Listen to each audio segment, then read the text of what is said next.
Muy bien, pues acabamos de compartir en la conferencia anterior, en el segundo servicio de esta iglesia, la nueva serie que voy a iniciar, titulada El misterioso rapto de la iglesia. Esta es la segunda conferencia.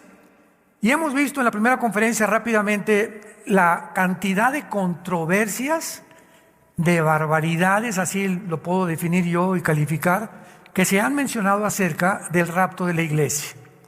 Algunos enseñan que va a ser a la mitad de la tribulación, otros que el rapto y la segunda venida es lo mismo, otros hasta se han atrevido a decir que ni siquiera va a haber un rapto de la iglesia.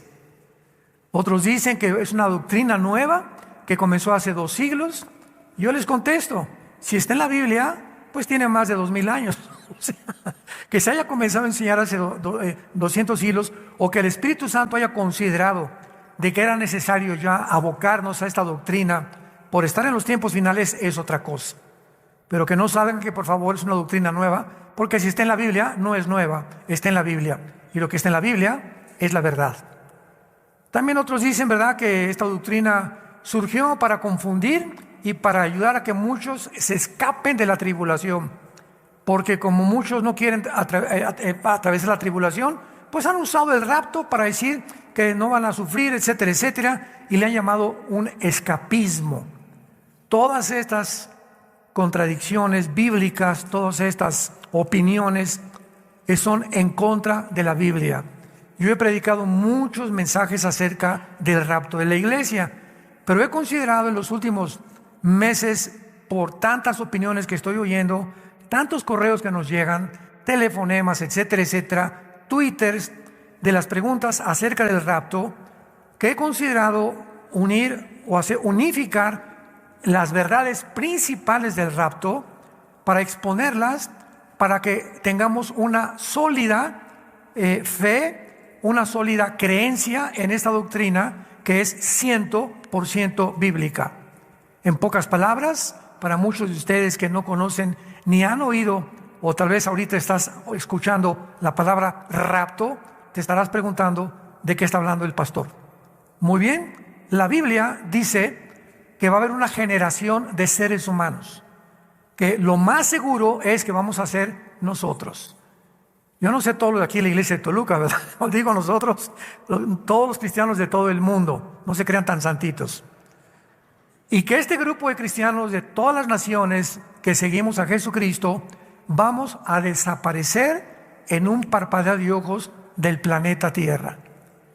Van a concentrarse los comentarios en la televisión, va a haber choques de tráfico, pilotos que el avión se va a estrellar porque el piloto desapareció, todos los niños menores de edad van a desaparecer de los cuneros, de las casas.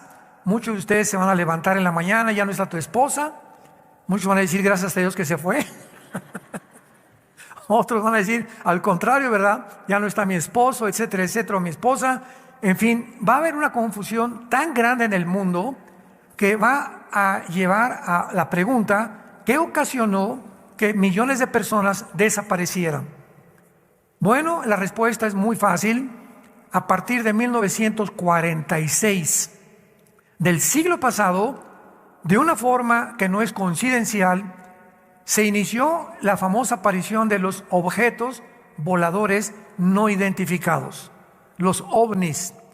Se puso más de moda cuando en Roswell, hasta una película que hicieron, que un platillo había aterrizado en Estados Unidos y que habían capturado o tenían a la entidad que habitaba el platillo volador, un misterioso marciano o como le hayan puesto, y todas estas cosas con el tiempo fueron descubiertas que habían sido un fraude. Así como el siglo pasado comenzaron a propagar que el ser humano venía del hombre de Piltdown, de Cro-Magnon, de Neandertal, el hombre de Pekín, y que se asumió hasta científicamente. En las escuelas comenzaban a enseñar la teoría de la evolución como algo científico. Imaginémonos nada más esto. Más tarde se descubrió que el hueso que supuestamente era de un hombre era de un puerco o era de un jabalí. El Museo Natural de Londres, Inglaterra, emitió un decreto en el que completamente negaba que hubiera nada relacionado con el hombre Piltdown, con los hombres, que no había, en pocas palabras, conclusivamente, no hay ninguna evidencia científica de una mutación de una especie a otra especie. No hay una prueba que un perro se convierta en un gato en un loro, una ballena en un delfín, una jirafa en un rinoceronte, un burro en una yegua o en otro animal. No hay absolutamente ninguna evidencia científica de una mutación de una especie a otra especie. Luego en 1954 se descubre la molécula del ADN y la teoría de la evolución se derrumba completamente, se hace pedazos en el suelo. Cuando se descubre que tenemos un código, las hormigas tienen un código, las cucarachas tienen un código, un chip, vamos a ponerle un chip, las hormigas, los ratones, los conejos, los jabalíes, el león, otro, todo tiene un chip, las aves, los peces, un chip que les dice cómo comportarse, cómo reaccionar de una manera diferente. ¿Cómo creen ustedes que las abejas puedan haber construido un hexágono en sus panales que geométricamente es el espacio más grande que puede existir dentro de la geometría? ¿Quién les dijo a las abejas eso?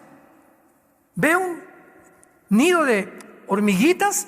¿Quién le dice a la hormiguita, ponte a pensar, ese pedacito de piedrita que lleva de polvo, quién le dice que tiene que caminar y ponerlo exactamente en el lugar adecuado para que todas construyan un nido o una cueva o como se llame? ¿Quién las organiza? ¿Quién les da las órdenes? ¿Cómo puede haber tal coordinación y tal maravilla en el mundo microscópico de que las células de nuestro cuerpo, los átomos, los neutrones, y todo lo que está alrededor en el mundo inmaterial, quién le da esa velocidad a esas partículas atómicas? ¿Cómo puede haber un sistema en el universo que todo lo sostenga, que la Tierra no pierda su velocidad de 24 horas sobre su eje y alrededor del Sol en 365 días? Vemos en todo absolutamente una creación de una mente inteligente. Imposible que seamos la evolución de los animales. Y finalmente el ser humano es la única criatura. Es la única criatura del universo. Ni los pájaros, ni las bestias del campo, ni tampoco los insectos, todos tienen un chip, menos nosotros. A nosotros nos dio Dios la libertad de que tú escojas y determines este camino o este camino. No estamos programados ni autodeterminados en la vida, como lo están los animales, y por eso no pueden ser juzgados los animales cuando un león mata a un conejo o mata a un jabalí. Y cuando un tiburón mata a los demás peces, porque es la ley de la sobrevivencia.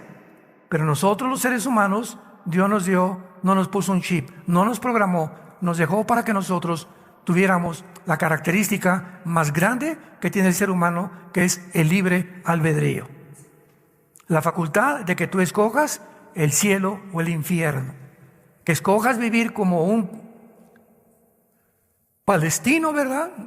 Completamente animal, como un animal, matar gente, robar gente, extorsionar gente, defraudar, divorciarte, hacer lo que te dé la gana, engañar a tu esposa, engañar a tu esposo. Tú puedes tomar la decisión que quieras, pero Dios va a juzgarte, tarde o temprano. Y en el rapto de la iglesia, cuando seamos sacados, vamos a estar enfrente de Cristo en el cielo durante 7 años, mientras aquí en la tierra pasan 7 años de la maldición más grande, de la maldad más grande, desbordada, sin que ya nadie detenga la maldad de los demonios, los ángeles caídos y Satanás operando e influenciando a los seres humanos a matarse unos a otros. Con los 21 juicios de Dios que están en el libro del Apocalipsis.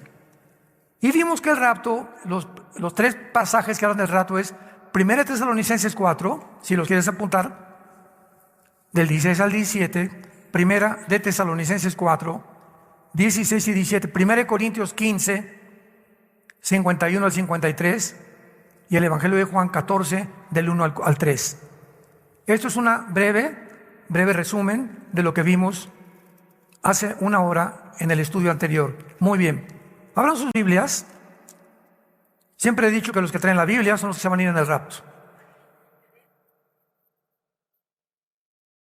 Ya a estas alturas, como está el mundo, venir a la iglesia sin la Biblia, a un estudio sin Biblia, ya no se puede hablar más acerca, al respecto de lo terrible que sucederá.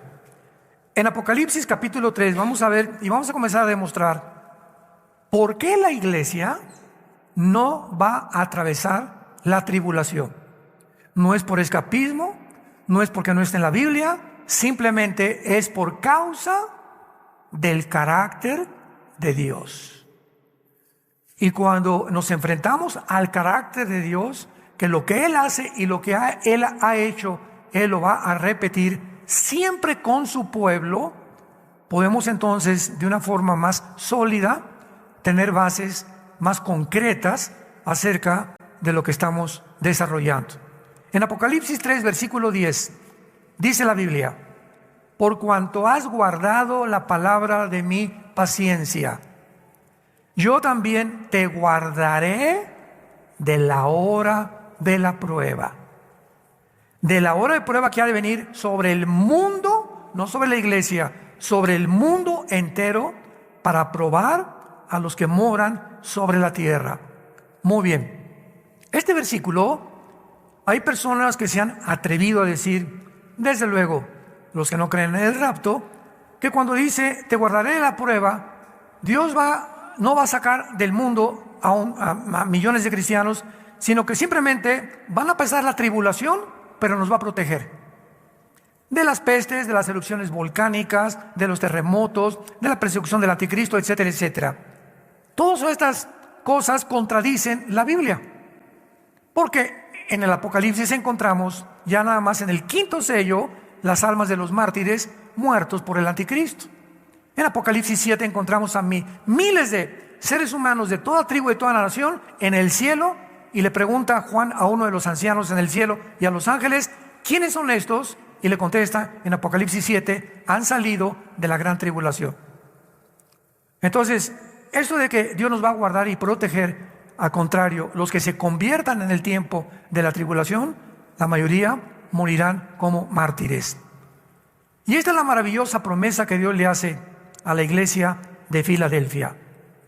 Mientras que las 7 iglesias, capítulo 2 y capítulo 3 de Apocalipsis, fueron iglesias históricas del Asia Menor, las palabras de Cristo para cada una de estas iglesias no solamente fueron dirigidas a ellas, sino a todos los cristianos de todas las épocas. ¿Cómo sabemos que los mensajes a las 7 iglesias de Apocalipsis 2 y Apocalipsis 3 no solamente eran para las 7 iglesias de aquel tiempo que territorialmente ocupaban geográficamente lo que es ahora Turquía? Porque ahí se encontraban en el Asia Menor las 7 iglesias de Apocalipsis 2 y Apocalipsis 3. Lo sabemos porque después de cada instrucción que Cristo le da a las iglesias en Apocalipsis 2 y Apocalipsis 3, dice, por ejemplo, el capítulo 2, versículo 7 de Apocalipsis, el que tenga oído, oiga lo que el Espíritu dice a las plural iglesias. O sea, está en plural, por lo que sus palabras fueron dirigidas a las iglesias de toda la historia. Ahora vemos también los artículos en el original griego, los verbos, que es importantísimo para poder establecer una doctrina hermenéuticamente, que dice, te guardaré, Apocalipsis 3:10, regresamos, de la hora de la prueba. Los artículos definitivos en el original griego indican que son específicos. ¿Qué quiero decir? La palabra guardar, tereo con T de tío en el griego, significa proteger de un peligro o fuera del peligro en especial. Te guardaré, te protegeré, tú no atravesarás este peligro. También notamos otro artículo definitivo en la frase, la hora de la prueba. Porque los artículos definitivos en el griego indican que son específicos y no solo cualquier tiempo de prueba de la vida. Es un tiempo especial que vendrá en el que va a haber una prueba que nunca la había habido. Mateo 24:21, apúntalo. Mateo 24:21, porque Jesús dice, vendrá el tiempo en el que el mundo verá una tribulación como nunca, jamás la ha habido. Porque hay muchos que dicen, bueno, es que la tribulación siempre ha habido en el mundo. Sí, siempre desde que Caín mató a Abel. Guerras, rumores de guerras, golpes de estado, asesinatos, crímenes, secuestros, divorcios, etcétera, etcétera, fraudes. Siempre el mal ha existido. Pero esta hora es una hora específica para un tiempo determinado, que es el tiempo de la gran tribulación. Porque si no, ¿cuál hora de la prueba sería? Oye, Señor, yo he tenido tantas pruebas, pues ¿de cuál hora, verdad? Me estás prometiendo que me vas a librar de una hora que vendrá sobre el mundo entero, no solamente sobre mi vida, ni sobre por la iglesia de Toluca, ni otra, va a ser sobre el mundo entero. ¿Cuál es esta prueba? La gran tribulación, mencionada también en el Antiguo Testamento. Ahora veamos en el Antiguo Testamento este tiempo que se menciona como una hora de una prueba que va a venir sobre el mundo entero para probar. Nosotros ya fuimos probados para probar a todos los moradores de la tierra. Isaías capítulo 2. Y veamos también que todos estos versículos que vamos a leer, que hablan de la tribulación, en el Antiguo Testamento se usa la frase la ira de Dios, el gran día de Jehová, el día del ardor de la ira de Dios. Todas estas frases siempre del Antiguo Testamento siempre se refieren a la tribulación de Israel. Nunca jamás encontramos en el Antiguo Testamento la tribulación de la iglesia. Este es otro punto muy sólido para demostrar. Isaías 2, del 10 al 12.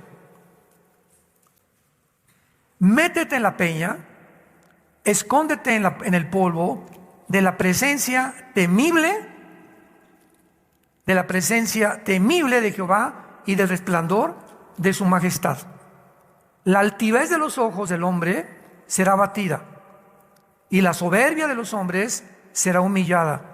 Y Jehová solo será exaltado en aquel día, porque el día de Jehová de los ejércitos vendrá sobre todo soberbio y será abatido. Rápidamente lo comparamos con Apocalipsis 6, en el quinto sello, el sexto sello, versículo 14. El cielo se desvaneció y los reyes de la tierra y los grandes, los ricos, los capitanes, poderosos, siervos, se escondieron en las cuevas de los montes y decían, caigan sobre nosotros y escóndanos del rostro de aquel que está sentado sobre el trono y de la ira del Cordero. Apocalipsis 6, 16. Porque el gran día de su ira ha llegado, y ¿quién podrá sostenerse en pie? Lo que Isaías 700 años antes de Juan escribió 700 años después del profeta Isaías el Apocalipsis. Lo que Isaías profetizó y describió como la tribulación, Juan lo corrobora en el sexto sello del juicio de Dios sobre el mundo entero. Sigamos ahí en Isaías 2, versículo 17 al 21. La altivez del hombre será abatida, la soberbia de los hombres será humillada, y solo Jehová será exaltado en aquel día.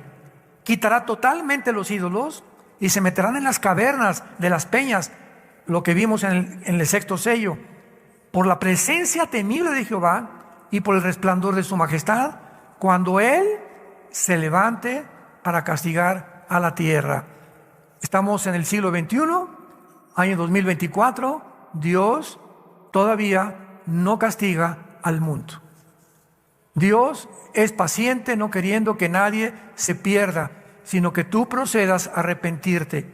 A muchos de ustedes Dios no los ha castigado, Dios, ni te han venido cosas terribles a tu vida, porque Dios es paciente a que tú te arrepientas.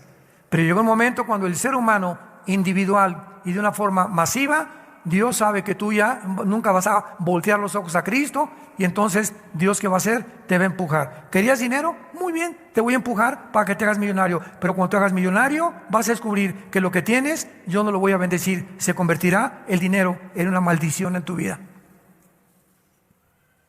Querías seguir siendo homosexual, no hay ningún problema, de aquí vas a brincar al transgénero, y cuando comiences a degenerar tu vida y tu cuerpo y comiences a luchar con tu mente, etcétera, etcétera, va a llegar el momento que te van a tener que internar, te vas a suicidar o vas a vivir toda tu vida infeliz por haberme negado la forma como yo te crié, hombre y mujer. ¿No le quieres ser fiel a tu esposa? No hay ningún problema. ¿Quieres seguir siendo un adúltero? ¿Quieres seguir arruinando la vida de tus hijos y la vida, porque sobre tu negocio viene también la maldición? No hay problema, yo te empujo. Te he hablado 4 veces, Pancho, y no has querido hacerme caso. Pues te voy a empujar para que te hundas más rápidamente.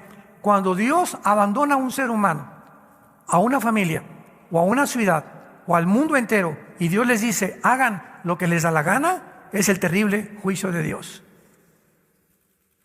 No hay juicio más trágico que dejar que te abandone Dios y que te diga, no me vuelvo a molestar con tu vida. Haz lo que quieras. Nos encontramos en el día del juicio.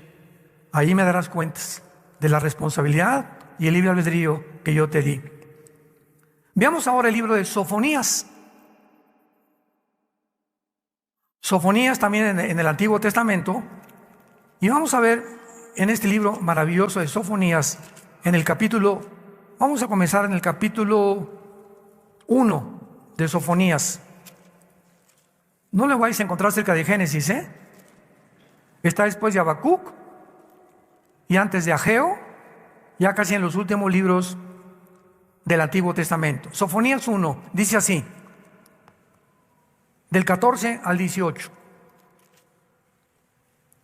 Cercano está el día grande de Jehová, cercano muy próximo, es amarga la voz del día de Jehová. Gritará allí el valiente, día de ira aquel día, día de angustia y de aprieto, día de alboroto y de asolamiento, día de tinieblas y de oscuridad, día de nublado y de entrenecimiento, día de trompeta y de algaraza sobre las ciudades fortificadas y sobre las altas torres. Sofonías claramente nos muestra que este día se llama el día grande de Jehová, día de ira, de angustia, de alboroto, de tinieblas, de oscuridad y de nublado. Y en ninguna parte encontramos nosotros que la iglesia pueda ser mencionada. Ahora, muy bien, cuando nosotros estudiamos que la única manera de ser librados, de estos terribles juicios será mediante el rapto de la iglesia anticipadamente, y los que hayan sido sellados por Dios en la tribulación. Son los únicos que van a escapar. Los que antes que comience la tribulación y el anticristo se manifieste, salgamos del mundo, y los que se quedan, los seres humanos que se quedan, solamente 144,000, Apocalipsis 7. Judíos étnicos, 12,000 de cada tribu, van a ser sellados para que no puedan ser alcanzados por el anticristo hasta el final de la tribulación.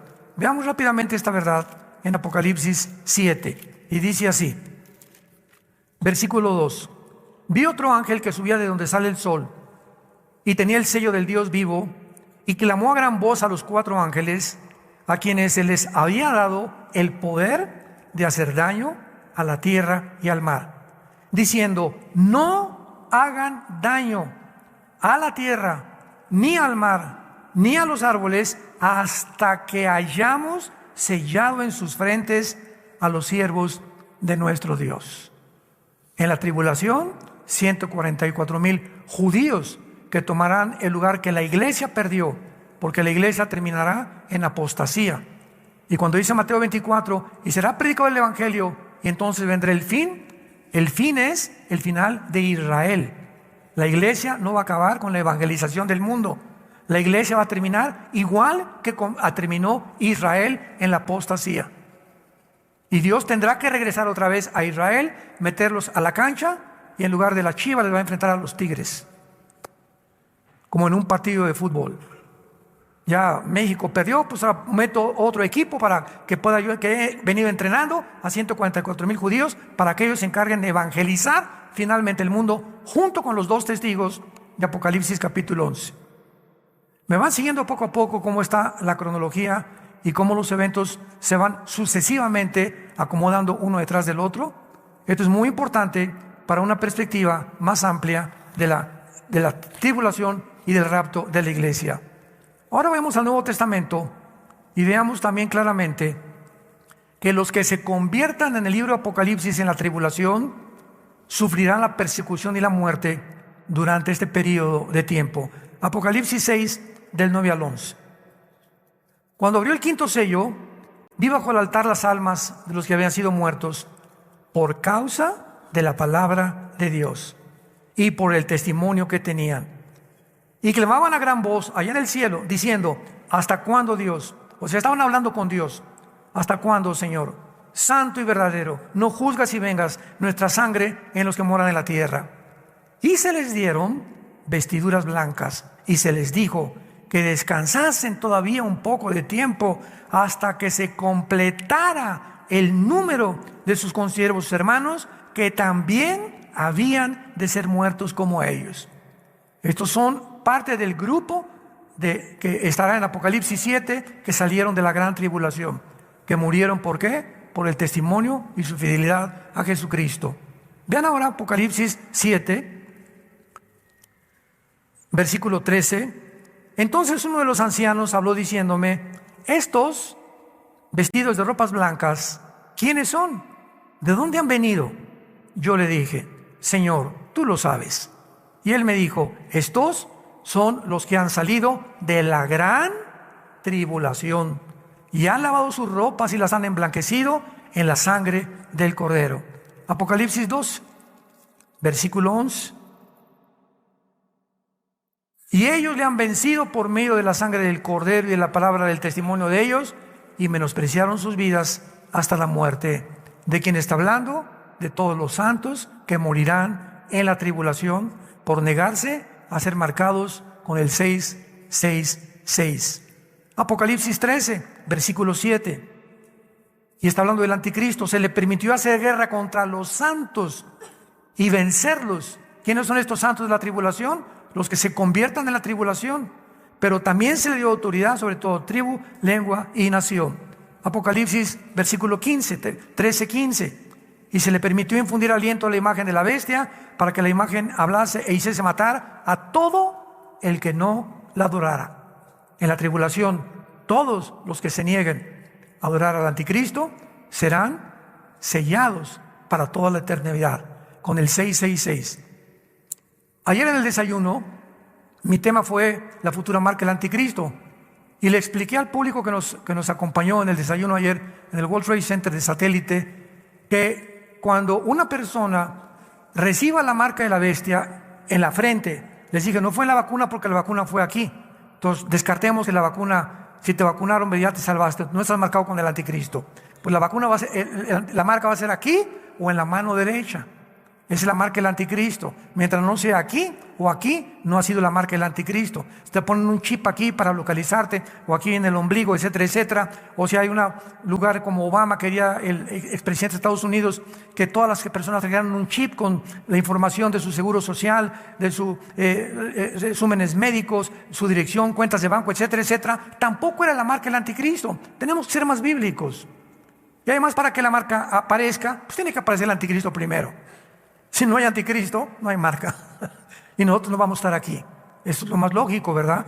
Pero cuando venga el anticristo, el que no vas a poder comprar, subirte al avión, ir a la tienda de abarrotes, ir a Oxxo, ir a esto, a comprar pantalones. No vas a poder hacer nada si no tienes la marca aquí y aquí.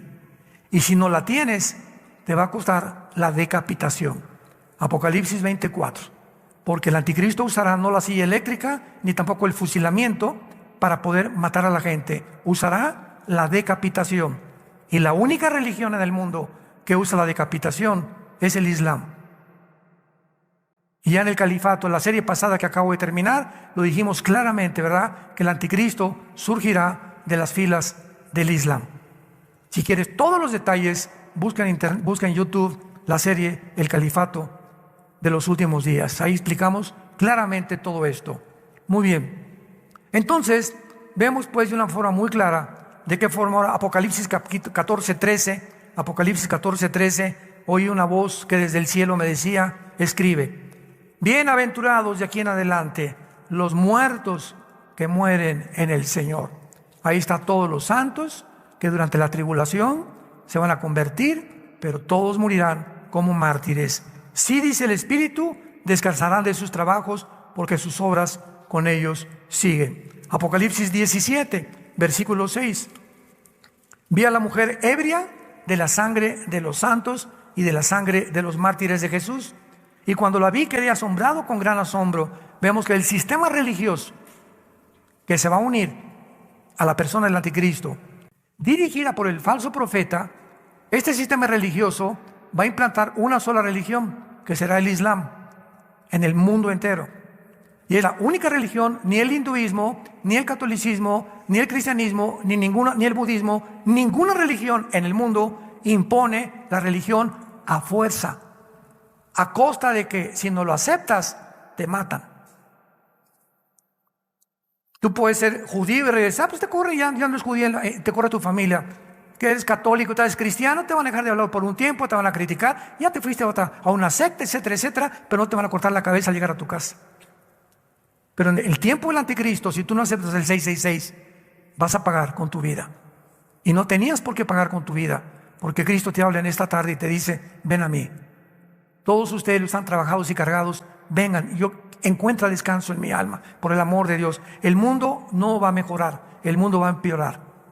Pero mientras más se empeora, más cerca estamos de que venga por nosotros. Ahora veamos también nosotros claramente, ¿verdad?, que la iglesia ya no se vuelve a mencionar hasta el Apocalipsis 22, 16. Lo que el Espíritu dice a las iglesias es Jesús vuelve a recordar que el Apocalipsis es la revelación de su conocimiento a las iglesias. Pero del capítulo 4 de Apocalipsis al capítulo 19 de Apocalipsis no vuelve a aparecer la iglesia nunca. Esto es increíble porque la iglesia se usa 19 veces en los primeros 3 capítulos del Apocalipsis. 19 veces. Y del capítulo 4 al 19, la iglesia desapareció. ¿Dónde está la iglesia? Estamos en el cielo. Ahí nos vemos. Ahora, veamos nosotros en la segunda carta a los tesalonicenses. Qué precioso y qué maravilloso es cristianos con la Biblia. Qué lindo. Qué importante es checar tus pasajes, leerlos tú, hacer notas, tomar notas. En la segunda carta a los tesalonicenses, capítulo 2, esta iglesia estaba atravesando un caos espiritual y bíblico al mismo tiempo. Porque la iglesia de Tesalónica creían que ya se encontraban en la tribulación, en el día del Señor. Entonces Pablo ya les había dicho en la carta primera Tesalonicenses 4, 16 y 17, que el Señor mismo vendrá con voz de ángel, con voz de trompeta de Dios, y vendrá y arrebatará del mundo, y nos reuniremos con Cristo en las nubes con Él, para recibirlo para siempre con Él, para toda la eternidad. Entonces, después de que Cristo les dice eso, comienza el segundo capítulo de la segunda carta a los tesalonicenses con estas palabras. Mucha atención, por favor. Pero con respecto a la venida de nuestro Señor Jesucristo y nuestra reunión con Él, ahí está hablando del rapto. Con respecto a lo que yo les dije en la primera carta, que nos vamos a reunir con Él en el cielo. Os rogamos, hermanos, que no se dejen mover fácilmente de vuestra manera de pensar, ni por Twitter, ni por Facebook, ni por Instagram, ni por las redes sociales, para hacerlo más moderno en el siglo XXI. Porque hay tantos chismes por todos lados, como no nos imaginamos, de tantas personas que escriben en YouTube y TikTok y quién sabe, TikTok como se llame. Yo en la vida veo eso, que me dicen, ¿verdad? Este y el otro, y que por aquí y por allá, y el hermano Alducin dijo esto, y el hermano fulano de tal dijo esto, y el hermano Chuy Olivares dijo esto, y esto y el otro, y gente que no tiene el mínimo conocimiento, ni siquiera un grado teológico, pero lo hace para causar controversia, y la gente es bien morbosa. Y atraen seguidores a sus redes. ¿Y ahora qué dirá? ¿Y ahora qué va a pasar? Nos encanta el chisme. Bueno, más bien, les encanta. Cuando ya crecemos un poco en Cristo, dejamos eso del chisme, que es lo peor que un cristiano puede tener, ser chismoso. Entonces les dice Pablo, no se dejen mover fácilmente de cualquier cosa que oigan, ni se conturben por espíritu, ni por palabra, ni por carta, en el día de que el día del Señor está cerca. La frase el día del Señor se refiere a la gran tribulación. O sea, hermanos, no están ustedes en la gran tribulación. ¿Quién sabe quién les mandó un falso profeta, un falso apóstol, etcétera, etcétera? Pero ustedes no están en la tribulación. Y ahora Pablo les va a dar dos señales de que no están en la tribulación. Nadie los engañe, versículo 3, de ninguna manera. Porque no vendrá, o sea, no vendrá ¿qué cosa? La gran tribulación, el día del Señor, sin que antes venga la apostasía y se manifieste el hombre de perdición. O sea, les dice a los tesalonicenses, si ahorita la apostasía no ha venido, ni el anticristo se ha manifestado, ustedes no pueden estar en la tribulación. Y después dice el versículo 3, quien en ninguna manera, porque no vendrá sin que venga la apostasía, el hijo de perdición, el cual se opone, o sea, el anticristo, y se levanta contra todo lo que se llama Dios o es objeto de culto, tanto que se sienta en el templo de Dios como Dios, haciéndose pasar por Dios. ¿Qué no se acuerdan cuando yo estaba con ustedes que les decía todas estas cosas? Y ahora ustedes, atención, ahora ustedes saben lo que lo detiene a fin de que a su debido tiempo se manifieste. O sea, hay un poder en el mundo todavía, ahorita, que está impidiendo el surgimiento del anticristo. Mientras la iglesia esté en el mundo, el anticristo no se puede manifestar. Y ese poder que está en la iglesia es el poder del Espíritu Santo. Entonces, cuando la iglesia salga, el Espíritu Santo seguirá operando en la tribulación, pero de otra manera como operó en el Antiguo Testamento. Pero lo que detiene ahorita la corrupción en tu casa, en tu oficina, en tu escuela, eres tú con tu testimonio, con tus convicciones, cuando se han dado cuenta que eres diferente a los demás. Que no ve las películas que todo el mundo ve, que no ve las conversaciones que todo el mundo oye, que vean cómo tratas a tus hijos, cómo tratas a tu esposa, etcétera, etcétera. Ese testimonio es la sal del mundo. Mateo 5, 13 y 14. Jesús nos dijo, ustedes son la sal. ¿Qué significa? Que nosotros mientras estemos en el mundo estamos evitando que se corrompa más el mundo de lo que ya se encuentra. Y si la maldad no se ha manifestado como un dique, como un tsunami en el mundo, es porque todavía hay cristianos que seguimos hablando, el movimiento LGTB no es de Dios, el homosexualismo no es de Dios, el aborto no es de Dios, este sistema de gobierno no es de Dios, y comenzamos a hablar y emitir, a pesar de que nos persigan, a pesar de lo que pueda pasar, mantenemos las convicciones, y mientras estemos enfrentándonos a una fuerza hostil que el mundo nos quiere jalar y ser como ellos, mientras lo resistamos, estamos impidiendo que la maldad se desborde. El día que tú comienzas a leer pornografía, escúchame varón que me escuchas, le has abierto la puerta a la maldad para que los demonios se vengan sobre tus hijos. Y sobre todos los que tienen hijos menores de edad. El día que tú comienzas a tratar a tu esposa como una muchacha, que es un objeto, tómala y déjala, y no le das un respeto ni a la reina de tu casa, en ese momento la maldad en tu casa y en tu matrimonio y en tu familia se va a comenzar a desbordar sin que te des cuenta, y cuando te des cuenta, tu ministerio y tu familia está destruida. En el momento que en nuestra oficina, nuestros empleados, en el bufete jurídico, en la clínica médica donde trabajas, en mi taller de carpintería, en de plomería, mis empleados y la gente no sepa que yo soy cristiano, ni a nadie le he dicho que soy cristiano, y mis empleados tienen 3 años conmigo y ni siquiera saben que soy cristiano, ¿sabes una cosa? La maldad se desbordará sobre tu trabajo y sobre tu oficio tarde o temprano. ¿Qué es lo que detiene ahorita? La maldad, nuestro testimonio. Porque Dios no nos ha dado espíritu de cobardía, sino de poder, de amor y dominio propio. Timoteo, te exhorto que no te avergüences del evangelio de Dios, que no te avergüences ante tu familia, ni ante tus amigos, ni ante tus amistades, porque Dios no nos ha dado un espíritu de cobardía.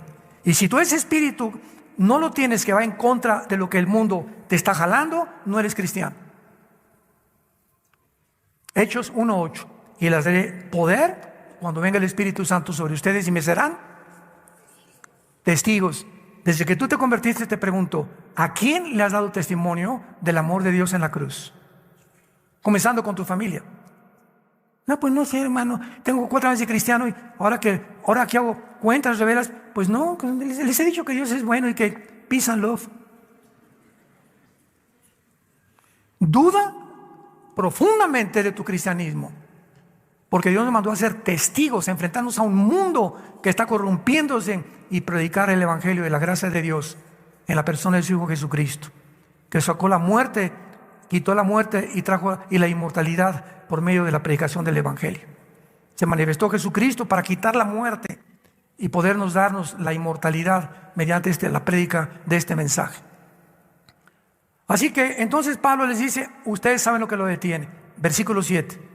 Porque ya está en acción, escuchen, el misterio de la maldad.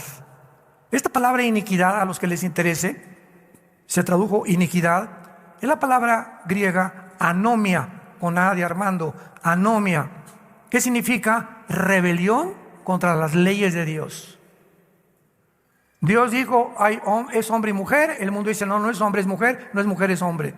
Dios dijo, velen por la vida, y la gente dice, no, no es así, podemos abortar. Al mes, a los 2 meses, etcétera, etcétera. Dios dijo, séle fiel a tu esposa, mantengan el adulterio, el que comete adulterio corrompe su alma, verías y vergüenza hallará, y eso es lo que están haciendo. Entonces cuando nosotros contradecimos esto, nos encontramos dentro de una dimensión que se llama la dimensión de la maldad, que está operando en el mundo de una forma invisible, sin que nos demos cuenta, tratándonos de alejarnos de Dios. Bueno, sí creo en la Biblia, ahí de vez en cuando. El viernes la leo un poquito más. El domingo ni la llevo a la iglesia. Y sin que te des cuenta, al alejarte de la Biblia es la palabra, es Cristo encarnado, es la palabra encarnada. Y cuando comienzas a alejar de la Biblia y de leerla, de memorizarla y de traerla y amarla y tomar y estudiar, etcétera, etcétera, sin que te des cuenta la maldad, como cuando entra la polilla a un mueble de madera. Yo hace mucho tiempo, cuando era misionero en la sierra entre Oaxaca y Guerrero, éramos muy pobres, comenzamos muy pobres. Teníamos un mueblecito que nos regalaron con 2 cajones para guardar nuestra ropa. Y un día llego con el mueble y le hago así, y así, ¡pum!, se cayó al suelo, lleno de polilla, no nos habíamos dado cuenta. Y así es el pecado, sin que te des cuenta, la maldad comienza, chucu, el pecado sin que te des cuenta. Y de repente cuando te das cuenta, ya no tienes poder para enfrentarte a la tentación, al adulterio, a la fornicación, al robo, al fraude, a la mentira. Sin que te des cuenta, tu vida se está desmoronando, tu carácter está hecho pedazos en el suelo por la maldad, que solo puede ser detenida cuando tienes convicciones firmes. Un varón, un hombre de Dios, es un hombre que tiene convicciones profundas y ama a su familia y a su matrimonio. Cuando no es eso, el misterio de iniquidad está operando de una forma intempestiva en tu vida.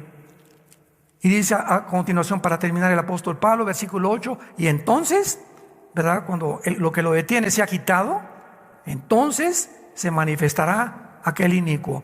Y se usa la misma palabra, anomos, aquel que va en contra de todas las leyes de la creación originales de Dios en la Biblia. Inicuo a quien el Señor matará con el espíritu de su boca y destruirá con el resplandor de su venida. Inicuo cuyo advenimiento es por obra de Satanás, con gran poder y señales y prodigios mentirosos, y con todo engaño de iniquidad para los que se pierden, por cuanto no recibieron el amor de la verdad para ser salvos. Por eso Dios les envía un poder engañoso para que crean la mentira, a fin de que sean condenados todos los que no creyeron la verdad, sino que se complacieron en la injusticia.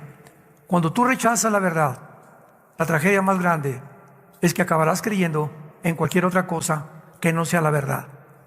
Y la antítesis de la verdad, ¿qué es? La mentira. La antítesis del bien, ¿qué es? El mal. La antítesis de la santidad, ¿qué es? El pecado. Tú no puedes decir yo soy neutral. ¿Eres o no eres? ¿Eres o no eres? No, pues yo no soy ni de Chivas ni América. ¿Te imaginas una camiseta América Chivas? No existe, ¿verdad? Alemania, Dinamarca, Colombia, Brasil, no, ¿verdad? Entras al campo y hasta le hacen así. Mira, América, mira, orgullosos los jugadores del equipo al que pertenecen. ¿Tienes ese orgullo tú de servir a Dios? ¿O eres un hombre de doble ánimo, engañado completamente? ¿Eres en la iglesia, tienes cara de San Camilo aquí en la iglesia el domingo y pareces un cocodrilo salido del lago de Texcoco entre semana con tu familia? En tu oficina eres una persona, en la iglesia eres otra, con tu familia eres otra persona. Cuando tú tienes 3 máscaras, me pongo una en la oficina con mis amigos, otra en mi casa y otra en la iglesia. Se llama esquizofrenia. Y esa esquizofrenia es el producto de tu maldad, de tu falta de convicciones. Y cuando hay la palabra esquizofrenia significa mente dividida. Dice Santiago capítulo 1, el hombre de doble ánimo es inconstante en todos sus caminos. Nunca vas a encontrar el camino a la verdad. Estás acá mañana y acá otro, y acá con tus amigos, y aquí, y allí pasan los años, llegas a los 40, 50, 60 años y no has cambiado. Sigue siendo el mismo, sigue siendo la misma. Siempre están aprendiendo y nunca llegan al conocimiento de la verdad. Pues que hace Dios, te va a mandar un poder engañoso para que ahora, de aquí en adelante, sigas creyendo las mentiras del mundo, a fin de que sean condenados todos los que no quisieron oír que Jesucristo es el camino, la verdad y la vida. Eres la resurrección y te ofrece sus manos taladradas en la cruz, su cuerpo resucitado, su segunda venida, el rapto que ya no tarda en venir por nosotros, para que tú puedas, la corta vida que te queda, estos días que los tenemos ya contados, créamelo, tenemos los días contados. La guerra nuclear está en la esquina ya. El mundo va a entrar en una vorágine, ¿verdad?, de una espiral de autodestrucción como nunca había estado. Ahora imaginémonos en la tribulación cómo las cosas van a estar todavía muchísimo peor. Pero Jesús dijo, yo he venido para que tengas vida y para que la tengas en abundancia. ¿No quisieras tú en esta tarde entregarle tu vida a Jesucristo? Oremos. Te damos gracias, Padre y Dios de Jesucristo nuestro Señor, por habernos hecho renacer para una esperanza viva por medio de la resurrección de Jesucristo entre los muertos, para una herencia incorruptible reservada para nosotros en los cielos, que somos guardados por el poder de Dios mientras nos mantengamos creyendo y actuando como tú quieres que vivamos, porque somos protegidos por tu poder mediante la fe. Gracias por tan grande salvación, Señor, porque pronto, muy pronto, Señor, tal vez más pronto de lo que nos podemos imaginar, estaremos contigo.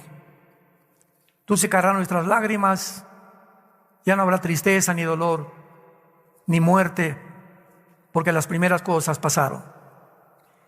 Crearás cielos nuevos y nueva tierra, darás recompensas a todos los cristianos que fueron fieles hasta la muerte y que vivieron para ti, que amaron tu obra, que promovieron tu obra y que te sirvieron en espíritu y en verdad. Si tú en esta mañana, ustedes que nos ven por la televisión, no tienes a Jesucristo en tu vida, dile estas palabras. Tal vez sea la primera vez que lo hagas, pero cuando oigas su voz, no te endurezcas. Hoy es el día de tu salvación. Este es el día que Dios escogió para hablarte y traerte al conocimiento de la verdad. Dile, Señor, te pido perdón por mis pecados. Creo que me encuentro en un camino equivocado, lejos de ti. Perdóname porque soy un pecador. Pero creo que en esa cruz tu Hijo pagó con su sangre por todos mis pecados pasados y que fue crucificado, enterrado y resucitado a los 3 días. Y porque creo que vives, Señor Jesús, te pido en este instante que entres a mi vida como mi Señor y mi Salvador. Ahora te doy las gracias por tan grande salvación, porque ahora en el día de mi muerte moriré en paz, sabiendo que tú me recogerás, y si vienes antes por mí, qué maravillosa experiencia tendré de no atravesar la muerte y formar parte del grupo de cristianos en el mundo que nos vas a levantar vivos y transformar nuestros cuerpos en milésimas de segundo para acompañarte contigo y con tus ángeles al cielo. en el nombre de Jesús. Amén.